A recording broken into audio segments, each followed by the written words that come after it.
Welcome to Phone Transformer, where I will show you exactly how to check for updates on Android to ensure your device stays secure and runs with the latest features.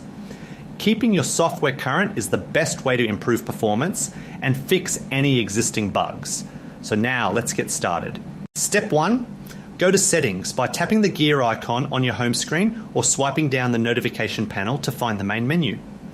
This application is the control center for your entire device, where all system-level configurations and maintenance tools are kept. Step 2, go to About Phone or System, depending on your specific device layout, to access your smartphone's identity and software details. This section is important because it holds the information regarding your current Android version and overall system health. Step 3, tap on System Update to enter the dedicated portal that manages your phone's operating system downloads and installation history.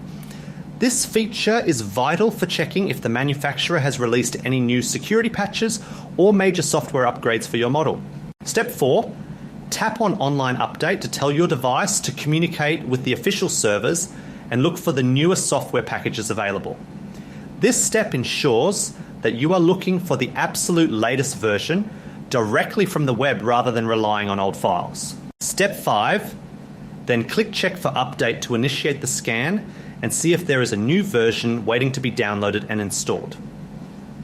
Once the check is complete, your phone will either tell you that your system is up to date or provide a button to start the installation. Thank you for watching, and please subscribe to the channel for more helpful tutorials.